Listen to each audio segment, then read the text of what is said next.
Welcome to a brand new episode of IDTALK4ED Live, the show for the unsung heroes of education. I'm your host, Sarfo-Mensah. If this is your first time tuning in or listening to the podcast, I welcome you and I hope that you will tune in for future episodes and new content. If you're a returning listener or viewer of the podcast, I welcome you back and I hope that today's episode is one that you will find informative, enlightening, and insightful. So before we get to the main event, I ask you all to hit that red subscribe button so you can get notifications of future episodes of IDTALK4ED Live and other content on our YouTube channel. You'll find it under my name, Sarfo-Mensah, for those who are watching us from YouTube. And for our listeners, it is spelled KWAMESARFO-MENSAH. So make sure you check us out on YouTube. And you could also subscribe on Apple Podcasts and other streaming platforms. Thank you kindly. All right, people. So as always, I like to bring the cream of the crop when it comes to the phenomenal educators that I know. And today's guest is someone who has become a pretty good friend of mine. We actually were able to connect on Clubhouse months ago, and I think I was moderating a room and she just happened to be one of the guests in the room, and we were able to connect instantly. And she is a preschool teacher who has grown her program from the ground up. And I'm happy to say that I've been able to see it evolve and also be a part of evolution, a little part of it as it's grown to where it is now. So we're going to bring my good friend Siriana Abboud on to the show to talk about Allusio Academy and everything that's going on in her life. So this is going to be an incredible episode. So let's get started and bring Siriana on to talk with us. Hi, Hey. Kwame. Hey, how are you? I'm doing all right. How you feeling? I'm so good. Thank you so much for having me on today. I'm so honored to be here with you. Listen, this was inevitable, but I'm glad that we're finally able to connect again virtually. It's been a minute since we've been able to do it like this, so always great to talk with you. So much. And actually the first time, I'm still not used to seeing your face while we speak because I'm used to always talking to you through Clubhouse, which is how we kind of first met. So I appreciate that platform for all the amazing educators like yourself that it brought me to. Thank you so much. Likewise. And I'm just so proud of you and just how you've been able to evolve Allusio Academy. I can remember when, we had our conversations off air and you were just getting started with it, trying to figure things out, but it looks like you got it figured out at this point. You really got it figured out. Like it's really grown since, we spoke months ago, but we're going to get into all that in a little bit. But before I ask the first question I ask all my guests, congratulations to you, because I know that you just got a new position that you've been working hard to get. So I want to make sure that I extend, those congratulations to you before we get started. Thank you. Thank you so much. I mean, it just feels unreal. And I actually didn't announce the position in the public school until, I walked through the doors. After my first day, I said, great, I can't jinx it anymore now.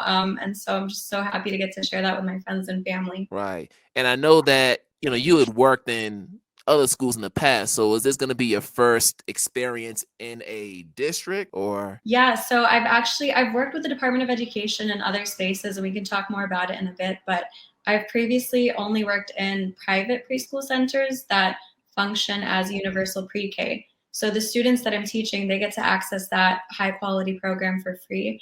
But this is my first time really being right in the heart of a public school with children from ages K through 4th or 5th. So it's going to be really amazing getting to stay with the students in the same building and watching them grow.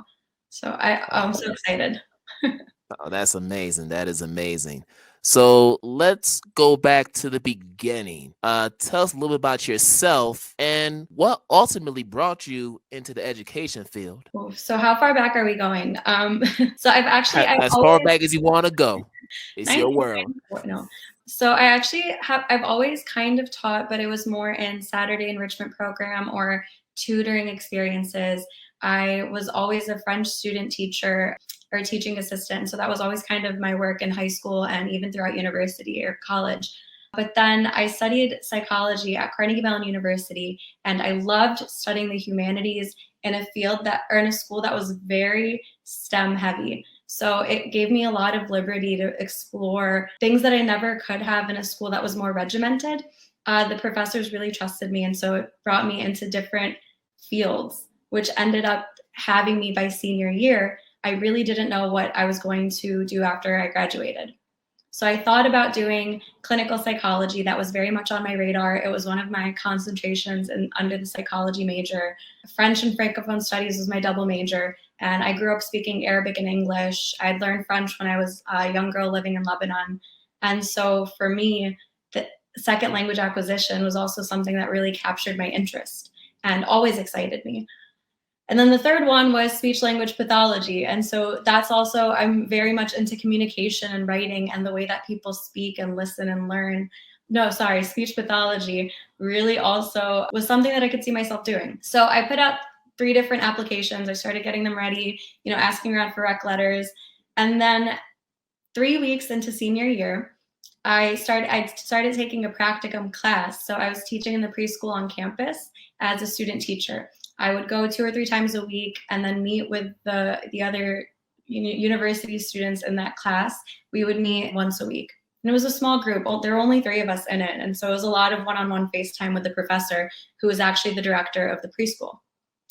Within those 3 weeks, I threw out every single application. I deleted everything I'd written and did not look back for a single second. And I only applied to early education programs across the country. And that's exactly where my heart's been. Not a single day goes by where I don't see how grateful I am to have found a field that's so challenging and stimulating for me, but still, there's so much room to grow in this field. So I'm very happy for that. So it could have been any other grade level, upper elementary, middle school, high school, but you decided on preschool. Now, why preschool of all of those? What drew you to that grade level? Right. So I joke around a lot that the reason I don't teach older children is because I'm only 5'3". So it's weird for me to teach children when I have to look up. But then we also talk about the power in that. So, right, do I need to be the tallest person in the classroom? Is that an authority figure and connected to that? My certification is from birth to 2nd grade. So I could teach anywhere from 0 to 8 years old. The reason I always find myself drawn to preschool or pre-K is because it's kind of this protected space. So it's not yet influenced by all the mandates and the bad curriculum and things that are so out of touch with children and what they need, like kindergarten. I've seen so many kindergartens where I just walk in as a student teacher or teaching assistant, and the children have 10 minutes of free time a day, other than lunch and other than recess, if they even have recess. They spend the rest of the time, in some schools I've seen, just sitting at a desk or sitting on the floor in large groups. And that's not a way for a 5 or 6-year-old to be learning about the world. So I found that preschool still really, you can find preschool centers and programs where you can tell the minute you walk in, you can see that the curriculum was written by an educator.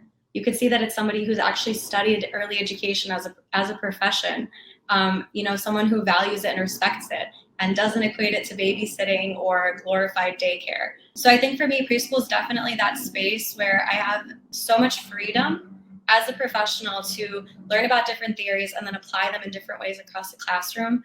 And you won't find that kind of trust and respect in educators in other ages, where they do have more leadership, more government authorities breathing down their necks, asking them to read off a paper or read a curriculum like a robot. Right. I want to stay on that for a second, because over the past many weeks, I've had a few early childhood educators on this podcast. A couple months back, I had Key Gross, shout out to Woke Kindergarten. And just recently, I had Jerry Mello, who is Classroom to Go. She was on the podcast and she was talking about her perspectives on this. And one thing that they've both mentioned when they were with me was the fact that early childhood teachers just don't get any love. especially during COVID. We've seen so many early childhood centers close, even people who are doing home daycare for preschoolers and kindergartners, they had to shut down because of COVID. But even pre-COVID, there were many issues with regard to early childhood education. So I would love to hear your perspective on that situation, and what are some things that people misconstrue about early childhood education in general? Great question. Woke Kindergarten, such an amazing platform, such an amazing, I mean, not a platform, it's just, it's a vision.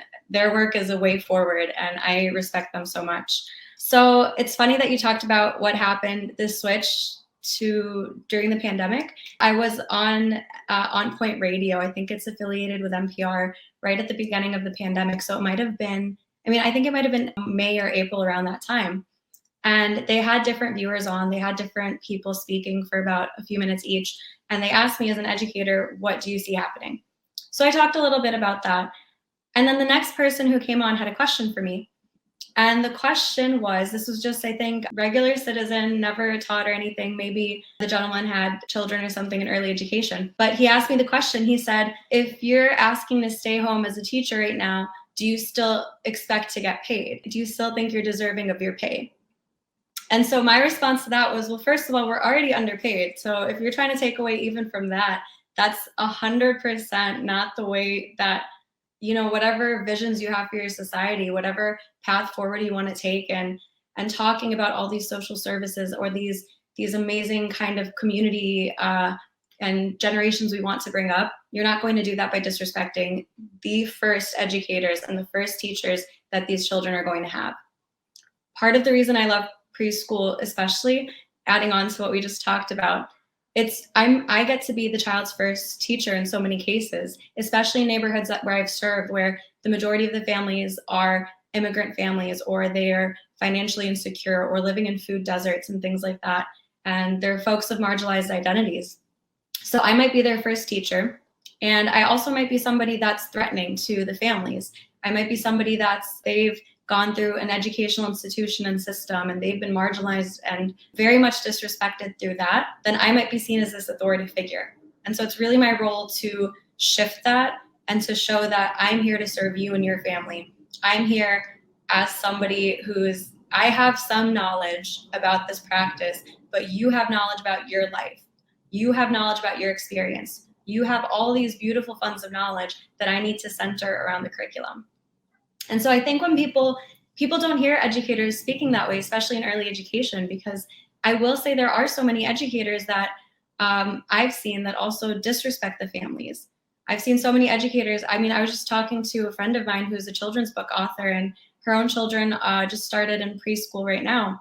She was telling me just about how she's seen so many teachers in her children's experience yelling at the children and just being it's a very shallow level kind of engagement or experience they're offering the children. So folks see that, and then they go and disrespect educators. It's a very significant obstacle that we have to overcome, but it's, at the end of the day, it's the mindset. And I really think the way forward is to put more money, obviously, and invest more, not just money, but invest more community resources, invest more of our country or of our wherever we're living, and put it into the early education spaces. I think a report came out a few years ago, and it actually talked about how for every dollar you invest in early education programs that are high quality, you end up saving $7 to $9 in later on social services, such as in healthcare or whatever else you have to do. So it just goes to show you the impact of the work that we're doing that's so sadly dismissed and seen as very cookie cutter and cute.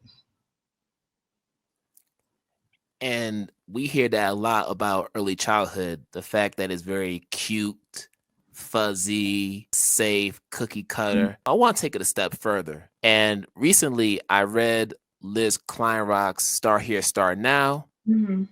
And, she's going to be a guest on this show, I think, in a week or so. So we're going to talk more about that.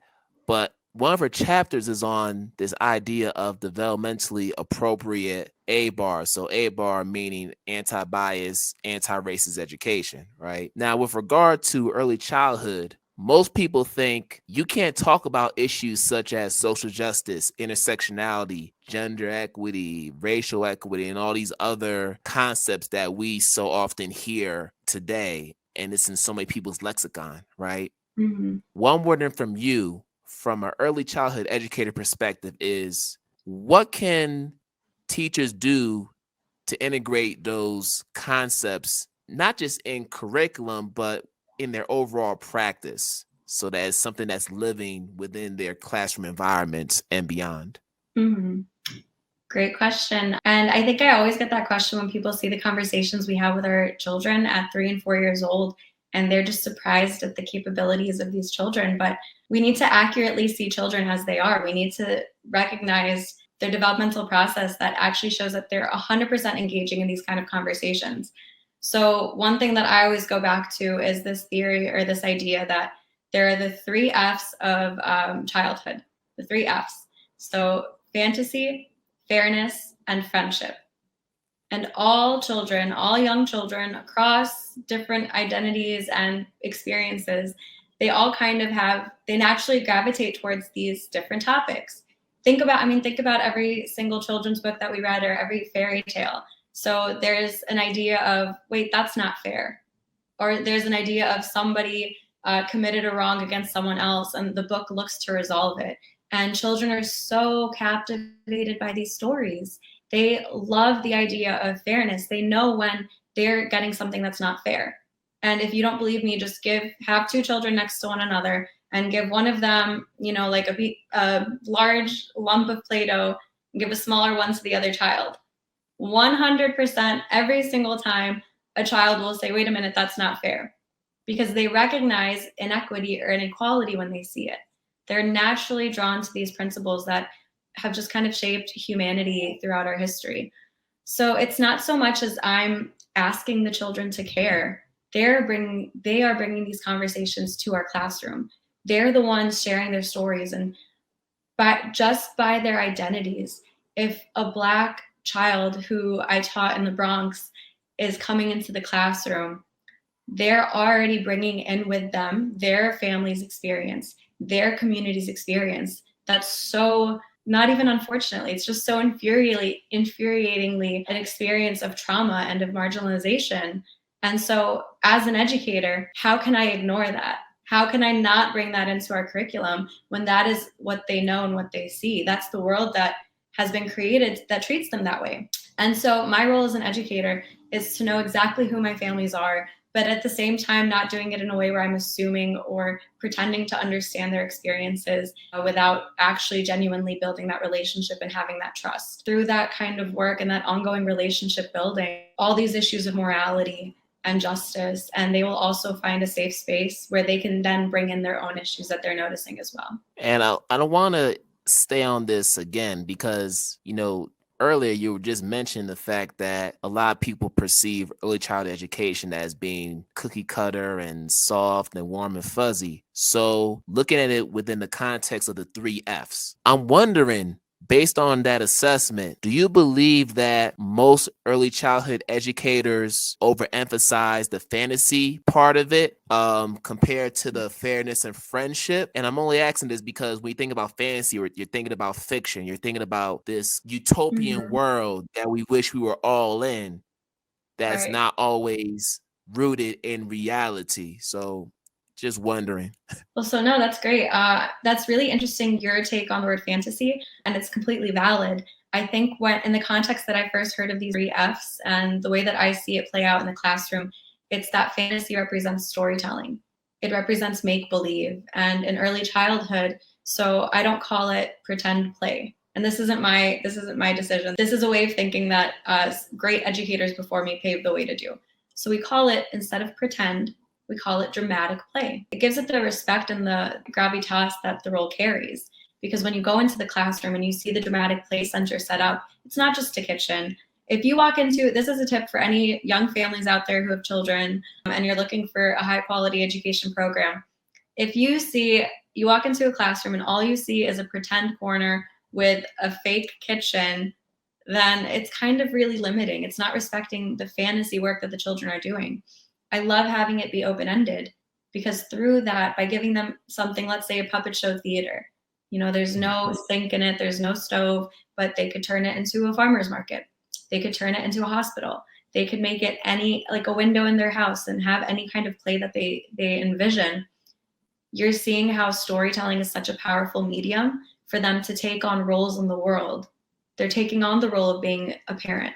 They're taking on the role of being a teacher or being a superhero, something that they see in pop culture, entertainment, or in their books. And so fantasy for me is really just the experience and the act of storytelling. And that's very much not a shallow level experience.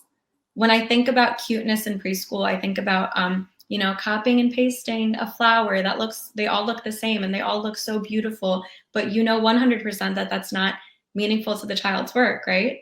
I mean, I can tell you about an experience I had once. It was in a school that will not be named, but the children were making clay pieces. We were learning about clay, and the director of the school came up and said, "I need you to fix those. They don't look good enough to put out in the hallway." So that's an experience of bad practice, right? That's an instance where no, you're not honoring a child's ability and what they see for themselves. Imagine going up to an adult and saying, "No, I don't like what you just created. I'm going to fix it for you instead." So that, for me, that's cuteness, whereas fantasy is more taking on a bigger role and envisioning a world that doesn't yet exist. Wait. Hold up. Yeah. I've got to write about that school. We're not talking about it now, though. Right. I mean, we're going to keep the school name anonymous, right? We're not going to uncover the identity. But you mean to tell me that perfectionism actually exists it's not at even the early childhood level? It's not even perfectionism. It's just disrespect and disregard for a child. Well, It that goes too. back to not seeing a child as a human. You don't see them as a full person. You see them as a half person who can be glossed over. She told a child once that their Jackson Pollock wasn't finished. First of all, that we're doing Jackson Pollock is also very Eurocentric. But then the fact that, it was splattered paint. And so what if the child did like the splatters, how they landed on the paper? So yeah, a lot of stories coming out of that one school. Yeah, we're going to leave that alone because I'm sure there's a lot more you could say, but we're going to leave it at that. Yeah. So I want to know more about the pedagogical approaches at the early childhood level. So I have two nieces who went through the Montessori school during their kindergarten years. So I have an idea of just the history of Dr. Maria Montessori. For those who don't know, Italian educator, very revolutionary in her approach. And I know with the Montessori method, it's very tactile and it's self-pacing. There's a lot of manipulation with different learning tools and objects, and it's very much flexible in terms of how students learn. And then with the Reggio Emilia approach, I feel like there's some similarities between that and Montessori, at least based on what I've been reading up on. Mm-hmm. So I want to get some clarity around those two approaches and where they might differ in some instances. No, I think that's a great question. I will invite you to invite a Montessori educator on here who can do it justice more than I can. Most of my experience at this point for the last 4 years has been in Reggio Emilia inspired schools. But what I love this about both of the different school systems and these ideologies is the respect. We're back to the respect of the child. So they see the young child as fully formed.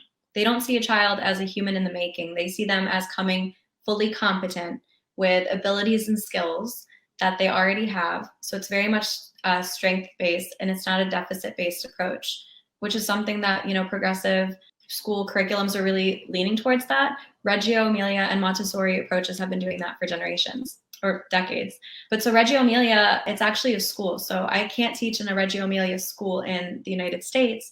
I can teach in a Reggio Emilia inspired school because Reggio Emilia is a town in Italy, or it's a region in Italy where this practice really emerged. And it was after one of the world wars, and they saw this need to completely transform the way that the children were being taught, and it was a community-based effort. So I really admire that in Reggio philosophies. The family is part of the classroom experience, and you really see teachers making an effort to do that. What both of them have in common is that we also see the environment as the third teacher. So I'm one of the teachers in the school. And in fact, some of the theories might say that I'm not a teacher in the sense that I'm leading, but I'm kind of a facilitator where I create experiences or provocations based on what I know of the children. I might bring something into the classroom that I think that it might interest them, or it might touch on something we talked about last week or a discovery they made last week. And based on how the children respond to that provocation, that's how I create my curriculum moving forward. So it's kind of always this call and response between the teacher and the student. I'm always in the act of observing and asking and wondering about the children. I don't act to know everything. And I like what you said. You said materials, not toys. So that's very much something that's true. So, if you're a computer scientist, your tools and materials are the computer. You're a doctor, it's the whatever equipment you're using to heal and treat people. And so with children, we want to honor their work, their play as work. We say play is the work of children because that's what they're learning. That's the medium through which they learn about the world around them. So if we call a doll a toy, it's kind of dismissing it as just something that's, a plaything for little children, instead of a tool that's helping them learn social emotional skills and communication skills and critical thinking and problem solving at higher levels with other children. So hands down, as a future parent, hopefully, if I find a Montessori or Reggio Emilia inspired school, that's where my children will be. Right.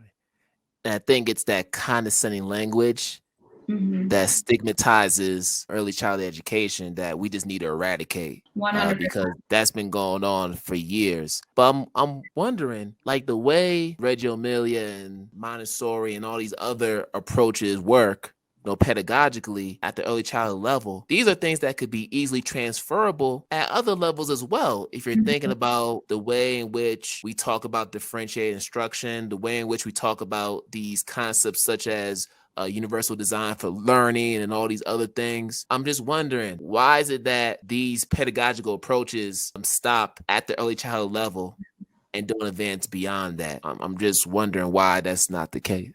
Well, people, we talked about it, right? People don't respect children. If you don't respect children, you're not going to respect anything that has to do with them. And education as a whole is a primarily female-led field. And there's actually a reason for that in the United States, because we made a switch from, you have ideas of the schoolmaster as being the schoolmaster used to always be a male figure who was very much revered and respected in towns. And this is also when schools and churches had a very big connection in public spaces. And so for women, it was kind of, all right, so your role is domestic, your role is within the family. And so it's inappropriate for a woman to be in a public space teaching schoolboys. So that we had that switch. And there's actually a lot of different reasons how they emerged, but one of them is Dorothea Bay, something like that. I want to say her name is. We'll look into it later. But so she was a child psychologist at the time who said, you know what? I think women would be wonderful teachers because they are able to get pregnant and be nurturing mothers. They would make wonderful teachers. So now listening to that, we know how that's problematic. But at the time, that was really kind of progressive thinking. And towns and cities across the US began to realize that they could pay women less by hiring young unmarried women for 3-4 years before they went off and got married. And so that was also kind of an economic shift to really make women the main workers of this field. Right. Yeah. So I want to shift gears now and just talk about just, your identity, because this is Identity Talk for Educators Live. So it's only right that we focus on the identities of our educators and what makes them who they are, not just in the classroom, but outside of that context as well. So I meant to ask you in the beginning, were you born in Lebanon or in the States? I was born in Cleveland, Ohio. It's the traditional unceded land of the Mississauga and Erie people. And I lived between there and Lebanon, where I spent most of my childhood. And my formative years were all in Lebanon. And so that's where my family's from. My parents both immigrated here at young ages, and we still have family very much in Lebanon. Going back, it's my ancestral land. It's where I will never have a connection to the land the way that I do to Lebanon, where my family, originates. All right.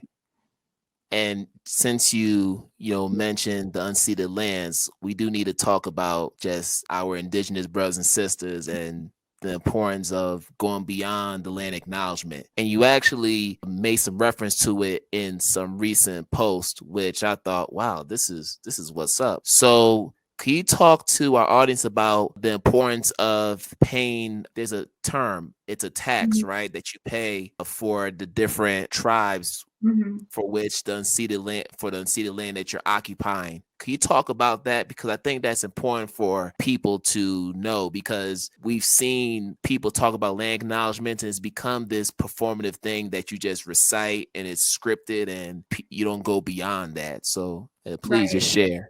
Oh, 100%. And I'm not even going to say thank you because I take zero credit for this. This is an obligation I think a lot of us should be doing more. But so I first heard about it from Mira Stern. She's a Jewish anti-Zionist. I don't really know what her work actually is though, but she's very much someone that I'm learning from, these ideas of justice and connected liberation. And so with Mira Stern, she'd actually been traveling around the country, around Turtle Island, and she talked about doing a land tax. So whenever she visited a different city across the states, she would find a local organization or an individual and make a monetary contribution to them. So I first heard about it through her, and she of course learned about it from the Native and Indigenous peoples and communities that have been asking for this for generations. They've been envisioning a path to freedom and a path to justice and sovereignty. And so these are just some of the calls that they're asking us to join them in on. And so you talked about the land tax. That's one of them. So I think that's kind of what I participated in. It was a voluntary land tax when I traveled recently to Minnesota, which is the land of various Sioux and Dakota people. And so I made my contribution to an organization that works to preserve the Dakota language and way of life as a path forward. And so that's the land tax. You can also talk about different things such as, I think it's called the real rent. And so real rent, it's like, okay, so I'm in my apartment in New York City, but which is the land of the Lenape people, in Manhattan, which comes from the indigenous Lenape word, Mannahatta. And so I could pay a real rent here, which is actually something I'm trying to do. So a real rent mirrors the rent that I'm currently paying for this apartment. And so a real rent looks like a monthly contribution that I make. It's not a donation. It's not charity. It's something I have to do to be able to live on this land. It's something I need to be doing. And I know there's also different initiatives like a Shumi. The Shumi land tax is seen as a gift. And so that's very specific to a different group of indigenous peoples. And so you just kind of have to think about the land that you're living on, where you are, and where you can make a difference and where you can contribute, mostly financially, but as well through showing up and continuous solidarity. No, absolutely. And we do have to do our part to combat settler colonialism, especially given our role as settler colonizers. We have to acknowledge that role. And for those who are wondering, well, what unceded land am I currently occupying? If you go to the Native Land website, it's a phenomenal website, and they are constantly providing updates on the unceded lands which people are occupying, not just in the United States, but in Canada and just throughout North America. So make sure you hit them up if you want to get more information about different treaties and just the different lands which you are occupying that are unceded. And then from there, you can do your research and figure out what tribes, what organizations can I pay a tax to do my part to combat settler colonialism. And of course, there are a lot of other actions you should be doing, but at the very least, that's a start. Something to go beyond that land acknowledgement. So, we don't have to talk about this because I'm mindful of, people's mental health. If you don't mind, we talk a little bit about just what's going on in Palestine, because I think that's something that we do need to amplify. But if you don't feel comfortable talking about it, I'm good with that as well, because I want to make sure I ask. Thank you. I appreciate that. I will say that 10 years ago, this would not have been a question. You probably would not have said Palestine. You would have said the Palestinians or Palestinian territories. The idea that the land is called Palestine and has been called Palestine throughout history, and the fact that the country of Palestine was settled and colonized and is currently occupied and being brutalized as we speak with our tax money. That's something that would not have been on our tongues 10 years ago. And I have faced so much backlash. It's been so threatening for me to walk as someone who's a Palestinian ally through my life. And I had to learn that at a very young age, surrounded by, in a Zionist school community, or seeing things that are very normalizing to what Israel's doing, seeing things that, my culture, my food, my identity is being stolen as we speak. Everybody knows what hummus is now, but they're calling it, they're labeling it under the cuisine of our oppressors, and a country that occupied the south of Lebanon for 20 years and that killed and brutalized millions, and it's an apartheid regime. So it's very much something that we need to be discussing. And with what's been happening this past year especially, they're calling it the global unity, intifada of global unity. And so it's kind of just, for the first time in the world, in the Western world, in Europe and its offsprings, for the first time, we are seeing widespread support for the Palestinian cause and for their struggle for liberation and freedom that they've been trying to have for 100 years now. It's actually the first, when people say, why are you committed to social justice? Palestine was the first instance of injustice that I learned about as a child. As a child, I would drive down to the Lebanese-Palestinian border where you would see occupied, colonized Palestine, and the Israeli soldiers would go up to the United Nations soldiers and who would tell the Lebanese soldiers that I had no right to be on my land. I had no right to be on my family's land, on my ancestral land. But these soldiers who were immigrants from Europe and immigrants from other Middle Eastern countries that were not Palestine, these soldiers had the right to tell me what to do. And then my friends in the US would go on birthright trips, which is very much manifest destiny indoctrination. And they would come back and tell me stories about how cool the beaches were that my Palestinian friends would never in their life have access to based on the apartheid system that they're born in. And they would say, oh, wow, we went to the border of Lebanon and, we stuck our middle fingers up to Syria and they let us sneak onto a Lebanese farmer's land and take some fruit. And so for me to constantly, as a child, be put in that setting and that experience and being so threatened and intimidated from even speaking the name Palestine, that was my experience. And at the same time, it's nothing to what Palestinians have been going through for 3 generations now. 3 generations of Palestinians have been denied that they've been told they don't exist. They've been told there's no such thing as Palestinians. They've been told that they're terrorists, that they deserve to face the brutality that they're facing. And more so, they're asked to protect their occupier and their aggressor in order to earn their freedom. And even then, their freedom's not given. Which is why this year especially, I had to make the choice. I had my public platform. I had my Allusio Instagram page. And for me, that was where I was growing my business. And I really did see a growth until I started speaking about Palestine. And like so many others, I was so censored by Instagram in ways that Zionists are never censored. And I saw so many educators that were saying, well, you can support Palestinians without being anti-Semitic. And it's like, no one's being anti-Semitic here. We're saying, don't bomb Gaza, don't bomb the Palestinians. And so to see educators that they're so committed and they're so beautifully showing up for other causes of solidarity, for them to then come into the conversation on Palestine and all of a sudden they're saying both sides, which you would never accept in the United States. We would never accept that with Black rights and police brutality. But now they're saying both sides. They don't see that the same arms and guns in Ferguson, the police in Ferguson are being flown out to Israel, to occupy Palestine and apartheid Israel, to learn about crowd control and violent police tactics to suppress Palestinians that are then used on Black people. So they're tested out on Palestinians and then used over here to kill our Black children. So that's kind of where, I don't know what the question was, but this is a lot. I could talk about this. I have talked about this for hours with friends who this year have been asking, tell me the full story, tell me the truth.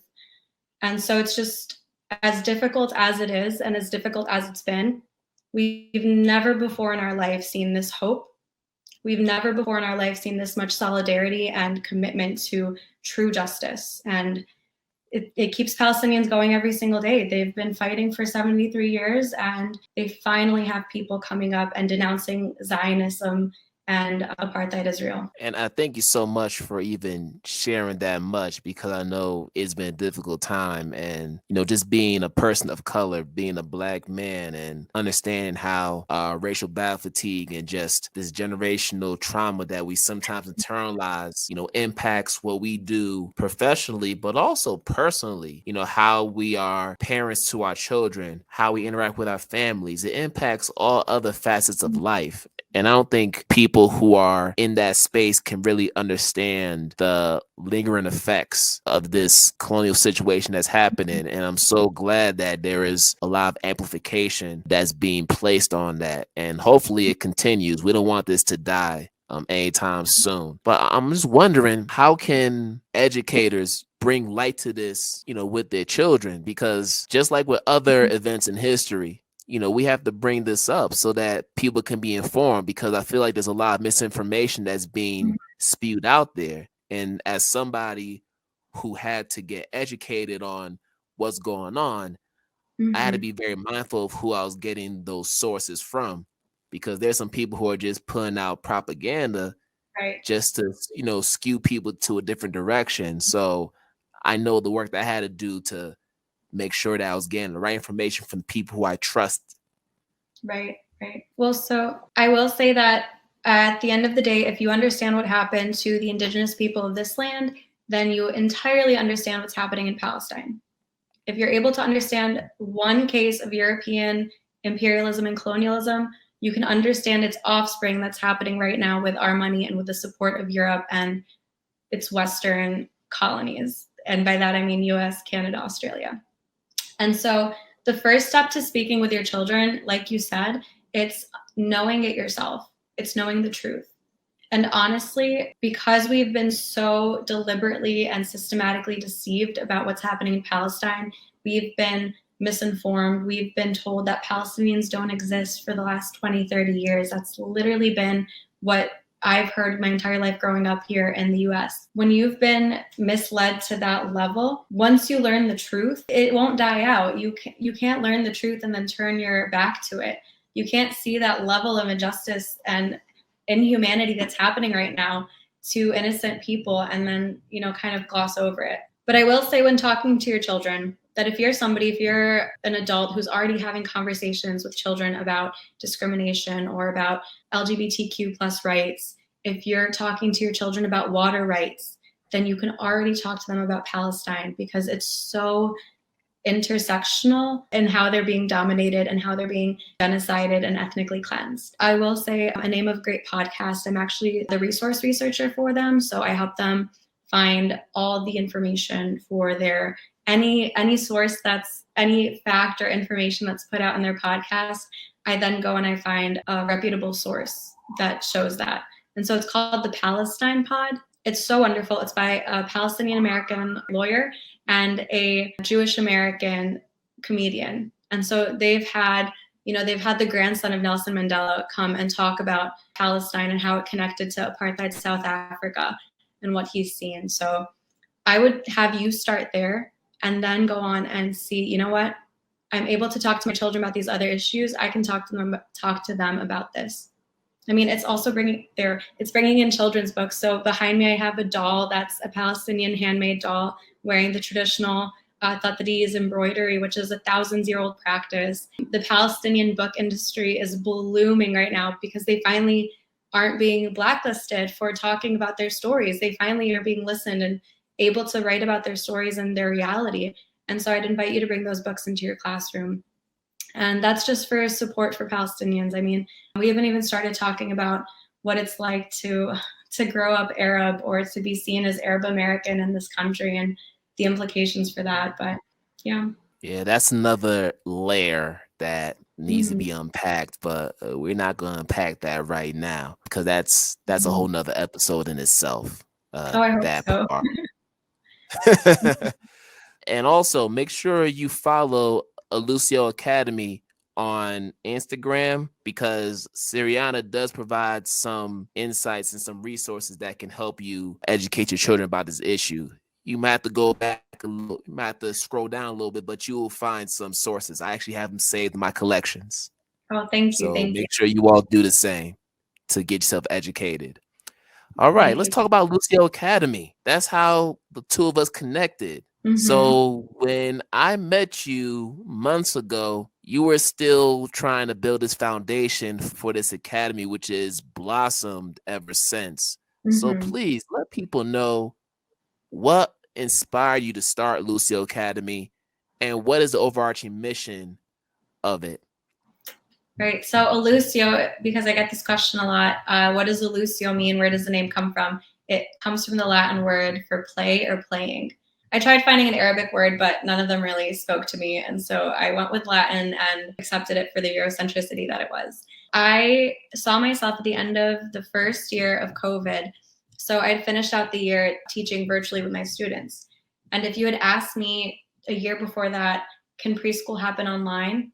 I would have, trash talked it to the ground. I would have denounced it and said, absolutely not. Those programs don't work. They're impersonal. They are focused on rote memorization and things that aren't genuine or authentic to students' lived experiences. And they're just money-making schemes. And you will find many that actually are like that. But so after I'd taught for 3 or 4 months in virtual with my students, they were 4-year-old children, and they were staying online with me for 45 minutes at a time and then coming back in the afternoon for another session with our teaching assistant. And they did this every single day for months. And it was so powerful. And I saw how important relationships were in that experience. And so looking forward to the following year and realizing that, it doesn't look like I can come back safely to a school, especially with my family's health, I had to take a step out of the classroom. And I said, you know what? There's a lot of families that are also in this position with me. They aren't able to access high quality online experiences for their children. Let me see what I can offer. Let me see what I can create. So I designed a program. It's a 4-week long program where we do a different unit or month we have different themes each month. And it was just so fun having the freedom and inspiration and creativity. There was no limit on what I could do with this. And there were daily classes with the children in small group settings. I think the youngest was 3 years old and the oldest was 6. So by the end, halfway through the program, if one of the children wasn't there that day, the others would say, hey, wait, where's Siriana today? She's not here. I wonder where she is. And it's the same thing that happens in a real life preschool when you're in person. And so I saw how these relationships really did blossom, and the children called each other their friends. And so that was part of my work and program in these 4-week long sessions that families could re-sign up for. And on the other hand, I also started offering consultations to them. And so I did some work with different schools to help them develop their online programs and virtual learning experiences. I consult with a number of different educators who are looking to, if they have a lesson or if they have anything that they do with children, they'll ask me to revise their curriculum or look at it from a lens of social justice or from that I know no way an expert in, but they'll ask me to look at it as well from a lens of what's developmentally appropriate. And so I've been very honored to have these different experiences. And it's all from this little idea that just came. And, you have to invest in yourself. You have to take the time. And if you have an opportunity, just grab it and go. Wow. See, this is why I love bringing folks like yourself on the podcast. I just love seeing my friends winning. I just love it. And we all need to adopt that mindset. Everybody can eat in this society. We all can eat. We don't need to step on top of each other to get to the top. We got to be in solidarity with one another. We have to. That's important. So 100%. I'm just so excited for you. Thank you. Yes. So we're approaching the hour. We've been talking about some heavy subject matter. So I want to go ahead and shift gears to the lightning round and give you a chance to just share some things that you're doing outside of this education space, because here we like to humanize our educators and let folks know that we do not live in the classroom, nor do we live in front of our screens, whether it's the laptop or our phones. We do other things that bring us joy in our lives. So first question I'm going to ask you, Siriana, is what are you doing currently to exercise self-care? I just started, actually, I took a Tatari's embroidery class gifted by one of my parents in Allusio, and so I learned how to do the sewing, so I'm starting that. I don't know, how fast should I be talking for this lightning round? I always say lightning round, but people tend to take as much time as they want to, but that was pretty fast. So do you know how to crochet? I don't know yet, but I'm just starting. The kit's right there next to me on the side, but I'm making just simple cross stitches, and hopefully by the end of it, I'll be able to cross stitch my Allusio logo. So it was such a generous gift, and it's tied to heritage, which is so important for me. Awesome.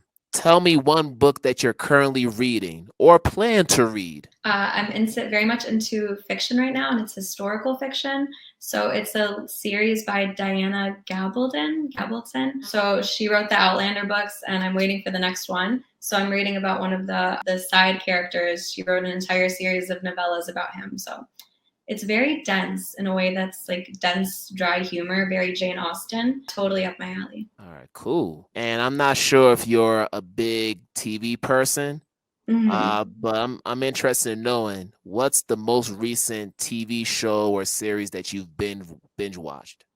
It's The Good Place for the second or third time. My perspective on television is that my work is so not stressful. It's just very much it's emotionally taxing. It's mentally taxing.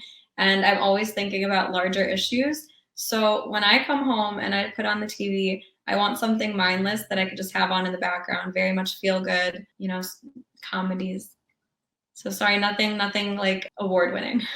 Oh no, I wouldn't expect that given the emotional investment that's necessary for the work that we do. Yeah, you have to keep it light to balance it out for sure. If you can invite 3 influential figures dead or alive to dinner, who would they be? Angela Davis, 100% every single time. There's Stromae.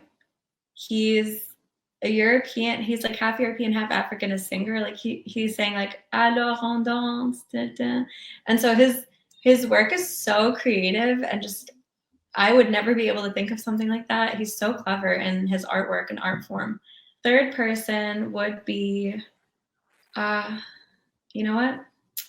I'm going to say this is a cliche for every Lebanese person, and you're going to know why. Probably Gibran Khalil Gibran. You know him as Khalil Gibran. And so he was a Lebanese American author and artist and philosopher. And so, yeah, it would have to be him, of course. I mean, I can't disappoint the ancestors by not inviting him. You gotta come through for the ancestors now. They watching. Gotta come through. And then finally, so this is a bonus question because I'm just fascinated by this. You speak 4 languages. Oh, depends on how you say speak, because sometimes my Spanish is great and sometimes people look at me and they're like, what? Okay, so when I say speak in terms of fluency, are you able to hold a basic conversation with somebody in the language? All right, so English and Arabic. Arabic was my first language, but just by coming back and moving to the US, English kind of took over, which is unfortunate, but I'm totally fluent. There's just some words that, there's some words that I might not know. But in terms of like accent, grammar, all of that, it's like perfectly fluent. French, I thought if you'd asked me a month ago, I would have said like it's at this point, because I'd studied it for 12 years. But I mean, living in New York, I really haven't used or heard French since 2016. But so I was recently in France. I was able to travel my first time for a couple of years. And then I was amazed at myself. I was like, wow, I'm actually able to like get us through everything. And I was holding hour-long conversations with people that we'd met. So maybe they were slowing down for me, but I was like, wow, I'm really understanding everything. And then Spanish in Spain, it was like, absolutely don't talk to me in Spanish, because I learned it in the Bronx. I never studied it, but I learned it at my last preschool teaching experience from the children. The children and their families were the ones teaching me Spanish every single day. So I speak Bronx Spanish, if that's a thing. Hey, I mean, that works. But I figure because French and Spanish are Romance languages, I figure, okay, if you're able to speak French, oh, totally. You can definitely make that transition to Spanish because there's certain cognates Mm-hmm.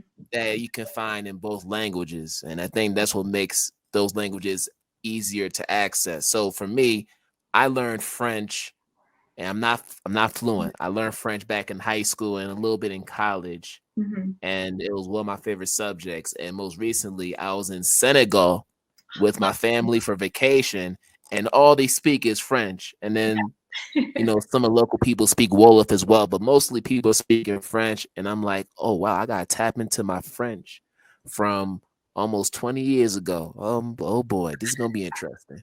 Oh, I would love to go to Senegal. It's beautiful. And yeah, I started learning Italian a little bit through Duolingo, but then it was too close to French and Spanish. So I said during quarantine, I was like, you know what, let me try something totally different that wouldn't confuse me. So I started on Greek, and I got it pretty far. I could order from a menu, and then life picked up again.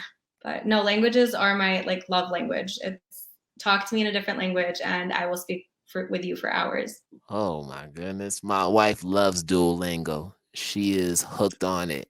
She's That's done awesome. Spanish because her mom is from Panama Mhm. and speaks fluent Spanish. So my wife is trying to catch up and get fluent in that. But then because we were going to Senegal, she went ahead and started the French course on Duolingo, and she got pretty far in it. That's awesome. Yeah, Yeah. no, I would definitely recommend Duolingo. It actually started up at Carnegie Mellon at my alma mater. And they have podcasts, so you could listen to stories where they narrate in English and the language you want to study. So it gives you great context clues to hear a native speaker. So that's awesome. Good for her. Oh wow, I didn't realize they had a podcast. I'm gonna have to let my wife know. Oh yeah, you can get it on Spotify even, I think. It's really nice. Okay, for sure. All right, Siriana. Second and last question. Who would you like to see on this podcast? If you had a dream guest, who would you want to see on this platform? All right. So I've been connected to this person, but haven't really had a chance to sit down one-on-one yet. Her name is Dr. Samia Shaman. Shaman.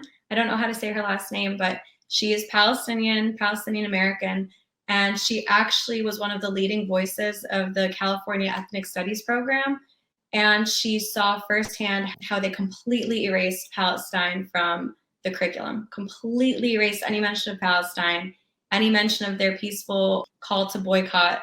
And so her and a number of educators actually are starting a different initiative with a truly, truly justice-based ethnic studies program. And so her work is phenomenal, and she's putting herself out there as a Palestinian educator in this country. I can't. She came to a talk that we hosted with Dr. Cornel West, a number of Arab educators and myself. We put on we put on a teach-in with him. And so we had the chance to talk to him about why Palestine and what's our role as K-12 educators in Palestine. So Dr. Samia was at our teach-in and connected to us through there. So I cannot recommend her enough. Okay, you definitely posted about this. I remember you did post about Yeah. this. Wow, and that's surprising. Well, not surprising, but because California, people mention it as being one of the more progressive states, especially with all the talk around critical race theory and all these bans and everything else. I had someone on the show months ago talk about the ethnic studies curriculum where they marginalized the Latinx, Chicano portion of it. And then I think the Jewish community also had some critiques about the curriculum as well. So you have all these groups within the state who are critiquing this ethnic studies curriculum, which they have been fighting to get approved for a lot of years. This has been an ongoing battle, and it's still ongoing. So actually, a lot of the educators that they spent years writing the curriculum on Palestine and the Middle East and Arab culture. So again, like Arab, I've always been erased as an identity. Sometimes I'm coded as white by the US government when it's convenient for them. And sometimes I'm coded as a terrorist. And so it's just the level of dehumanization that happens to us is so extreme and deliberate and ongoing. And so these educators that wrote that portion, they actually all took their names off of the ethnic studies program. After Zionist groups and organizations really attacked the program, attacked these educators for even mentioning Palestine and talking about Palestinian human rights, they completely took their names off. They said, we don't stand for this. We have nothing to do with this. This is not the work that we spent years investing in. So that's why they're kind of coming up with their own program now that's actually transformative and actually liberation based. But I was going to say something about not the ethnic studies program. It'll come to me. All right. Well, Siriana, thank you so much for coming on the podcast. This was a long time coming, and I'm so glad that we're finally able to have this conversation. So thank you. And before you go, please let people know how they can connect with you on social media, and also share the website for Allusio Academy so people can learn more about the services you provide. Oh, absolutely. So you can find me on Instagram. My handle is allusio.academy. So it's just at allusio.academy. And Allusio is spelled ALLUSIO. And if you go to allusioacademy.com, you'll find more of my story and resources up on my blog over there. And my DMs are always open. So if you ever need anything or have questions, I would love to hear from you. And Kwame, thank you so much for having me. It's been such a pleasure talking to you. And I love this space that you're creating for educators to share our stories and move our work forward with intention and with so much love. So thank you. Yes, and the feeling is mutual. I just love what you're doing with the Allusio Academy, and I hope that it continues to thrive moving forward because it's an incredible platform and it's only going to get better with time. Oh, much appreciated. Thank you so much, Kwame. All right, Siriana, we'll talk soon. Bye. Talk to you soon. All right, bye-bye. All right, folks, we're about to end another episode of IDTALK4ED Educators Live. And as always, I wish you all a good morning, good afternoon, good night, wherever you are in the world. And we're going to do this again another time. Peace out, everybody.